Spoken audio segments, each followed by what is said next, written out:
Às 2 da manhã eu estava na cozinha, com a luz amarela do teto queimando o sono. O grifo pingava, ping, ping, como se marcasse o tempo dos meus dias. Sentei na cadeira com as mãos ainda frias do trabalho. Olhei para a pequena foto dela no gaveteiro. Cabelo enrolado, vestido de formatura, um sorriso que eu jurei que carregaria para sempre. E sussurrei para ninguém em particular: serei suficiente para nós duas. Era uma promessa feita no silêncio, sem testemunhas. Uma promessa que se transformaria na minha identidade. Criei minha filha sozinha por 28 anos. Fiz turnos duplos, dobrei panos de prato com a única vontade de preencher cada vazio que um homem havia deixado quando ela tinha 18 meses. Trabalhei de dia no hospital, de noite em armazéns, às vezes os 2 turnos no mesmo dia.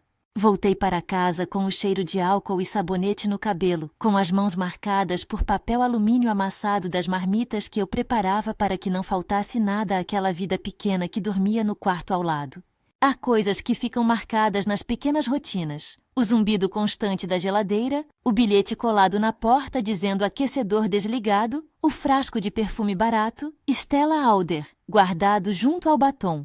Guardava recados nos potes de biscoito para que ela soubesse, mesmo sendo criança, que eu pensava em tudo. A foto da formatura ficou por anos no gaveteiro, às vezes coberta por papéis, às vezes à vista, dependendo do meu humor. Era a prova de que eu havia conseguido. Por isso, quando o telefone começou a tocar menos, quando as ligações dela ficaram curtas, eu procurava explicações que não me colocassem no centro da dor. Se essa história está tocando em algo seu, fica comigo. No começo foi sutil. Veio um homem novo na vida dela, Roberto. Lembro bem do primeiro almoço em que ele apareceu. Trouxe um sorriso contido e perguntas sobre meus filhos. Sempre fui só eu e ela, e o homem parecia não entender como era aquela casa empilhada de sacrifícios. As visitas começaram a mudar o ritmo das nossas semanas. Antes havia domingos inteiros de almoço. Depois, poucos chamados. Pílulas de conversa entre o trabalho e a vida dele. As chamadas diminuíram de tempo e de intensidade. Ela passou a dizer: estou ocupada, com uma voz que eu mal reconhecia. Eu sinto vergonha até de admitir como reagi. No começo, tentei me adaptar. Cozinhei pratos novos, troquei o perfume, fui a reuniões no colégio sempre que pude. Depois, a minha presença tornou-se uma presença pesada, como se o ar que eu respirava ali estivesse ocupando o lugar que o novo casal buscava. Comecei a aparecer sem avisar, trazendo um bolo ou um saco de pão. E quando ela me pediu para ligar antes, eu reagi com uma mistura de ferida e raiva. Ouvi que eu era intrusiva. Essas palavras doeram mais que qualquer outro corte. Era como se me acusassem de roubar algo que eu tinha ajudado a construir. O que eu fazia era amor, eu dizia para mim mesma. Tudo que eu fazia vinha daquela promessa às 2 da manhã. Eu seria suficiente. Só que a suficiência transformou-se em jaula. Eu não via isso quando as noites eram longas e as contas apertadas. Eu confundia cuidado com controle. Não comecei sendo possessiva. A vida e o medo foram moldando esse apego. Em vez de ensiná-la a voar, eu a cobria com minhas próprias necessidades. Em vez de deixar que a vida dela crescesse, eu a mantenha numa bolha feita de boas intenções. A fissura foi aumentando. Havia pequenas explosões. Discussões por mensagens, portas fechadas, olhares que evitavam os meus. Lembro de uma tarde em que ela disse, com uma frieza que me arrasou: Mamá, me gostaria que lamaras antes. Era só isso, direto e seco. E eu vi como eu mesma me tornava a causa do silêncio dela. Senti vergonha a primeira vez na vida por algo que eu fiz. Não por não ter dado o que ela precisava, mas por ter oferecido demais de mim. Não era só saudade. Era um medo velho que vinha do abandono. O marido que saiu quando ela tinha 18 meses. A casa ficou pequena e eu maior do que devia. O abandono deixou marcas que eu nunca soube como cuidar. Em vez de buscar ajuda, prometi que cuidaria sozinha. A promessa foi boa, foi necessária, mas também foi uma corda que me prendeu. Eu precisava ser vista para que minha vida tivesse sentido. E quando a visibilidade começou a diminuir, comecei a agarrar-me à filha como se ela fosse a minha audiência. A descoberta veio como um soco. Foi Esperança, vizinha de porta, uma mulher com olhos que guardam segredos e uma bolsa cheia de notícias. Quem me mostrou, sem muito rodeio, fotos no celular. Ela tinha visto as imagens em um grupo da feira, disse. Mostrou aquelas fotos felizes, risos assustados, o altar com flores, amigos, e no meio disso, a ausência. Não havia nenhum lugar para mim. A página em que o convite deveria estar era branca para minha história. Foi como se a cozinha às 2 da manhã voltasse a piscar em minha cabeça, mas desta vez eu não era suficiente. Voltei para casa, andando sem rumo. Não me lembro de como entrei, só sei que o vestido azul estava no fundo do armário, ainda com etiqueta. Eu tinha comprado o vestido pensando que ela me chamaria, que haveria um instante em que todos os sacrifícios seriam reconhecidos com esse simples gesto. Um convite, um abraço público que dissesse: "Você esteve comigo." Ver a etiqueta foi ver uma promessa sendo rejeitada. Passei 3 dias parada. Não dormi. O grifo continuou pingando. Às vezes me sentava diante da foto da formatura. Outras vezes olhava o vazio da sala e repetia mentalmente todas as coisas que havia feito por ela. A raiva me invadiu, depois a dor, depois uma ponta de culpa. Havia momentos em que queria ligar para ela e exigir explicações. Em outros, queria desaparecer nesse casulo que eu mesma havia tecido. Dolores, minha amiga de sempre, veio me procurar. Sentei na varanda com ela e a conversa foi curta, sem grandes consolos. Dolores tem esse jeito prático de olhar o mundo. "Você fez o que pôde", disse. E havia ternura nas suas palavras, mas também havia algo que eu precisava ouvir de outra forma. Foi ela quem perguntou: "E se não for sobre eles? E se for sobre você?"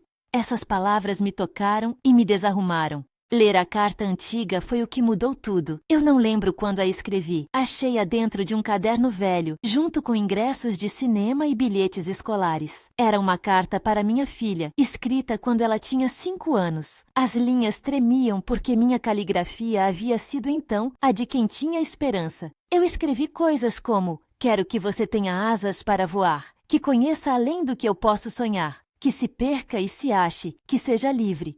Naquelas palavras havia um amor que pedia liberdade, não prisão. Ler aquilo me fez ver a incoerência entre aquilo que desejei para ela e aquilo que eu, com medo, pratiquei. Eu havia prometido autenticidade e, sem perceber, troquei o desejo de vê-la livre por um desejo de ser necessária. A carta foi uma lupa. Nela, eu me vi menor e mais humana. Não era um alívio. Foi um corte que permitiu enxergar. Percebi que eu tinha construído uma jaula de amor, mas a grade era feita das minhas inseguranças. Não quero que isto soe como justificativa. Sei o quanto minhas atitudes machucaram. Sei no fundo que a palavra intrusiva não surgiu do nada.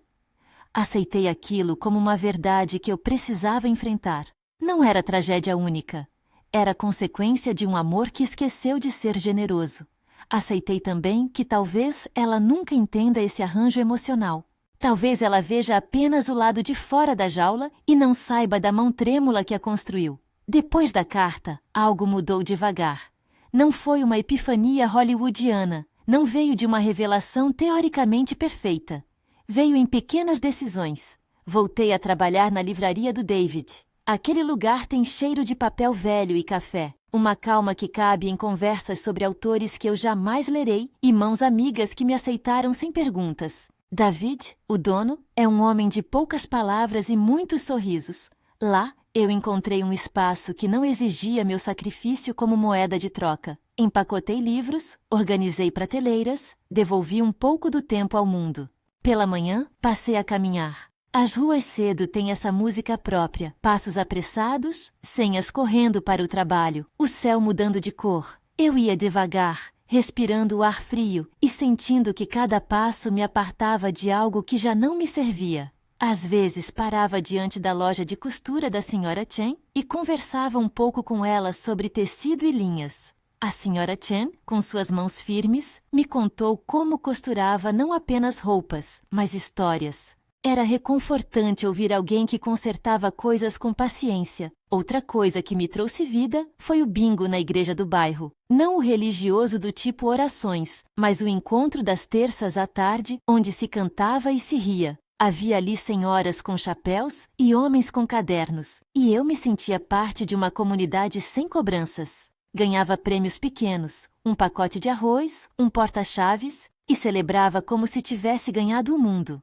Pequenas alegrias, acumuladas, vão compondo dias. Não quero romantizar a minha solidão. Há manhãs em que o silêncio pesa, em que eu olho o vestido azul com etiqueta e penso em todas as festas que não haverá. Há dias em que a tentação de reatar a antiga rotina é forte. A vontade de aparecer naquela casa sem avisar para ver, de novo, se ainda cabe um lugar para mim. Mas a carta me ensinou a outro tipo de coragem.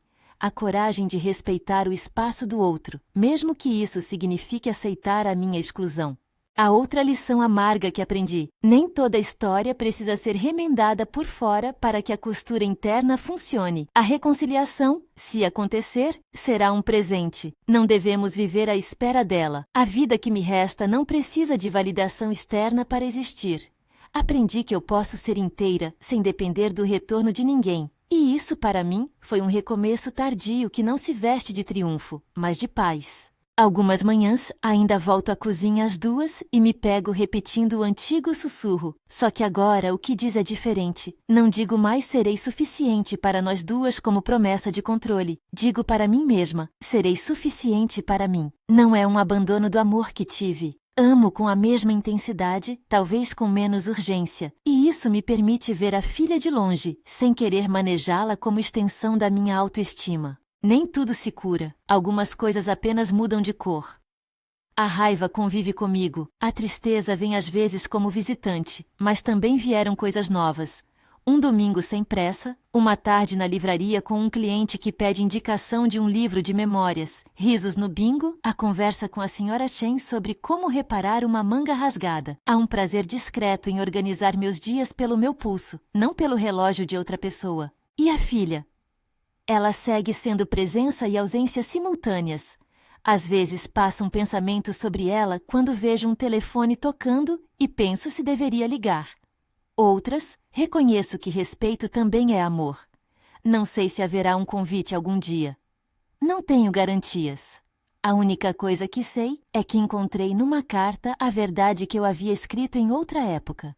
Eu queria que ela fosse livre. Entendi que soltar não é desistir, é permitir que o voo aconteça, mesmo que eu não esteja no centro do espetáculo. Não quis transformar a minha história em lição para ninguém, mas se algo nela pode falar a alguém, talvez seja este aviso. Proteger demais é tirar a vida da pessoa que amamos. Haja com o coração aberto, mas com consciência do espaço que o outro precisa. E se você está do outro lado da dor agora, saiba que aceitar a própria falha é um ato de coragem. Não peço que isto seja fácil, peço apenas que seja honesto. Se isso ressoou com você, conte nos comentários. Quero ouvir a sua história.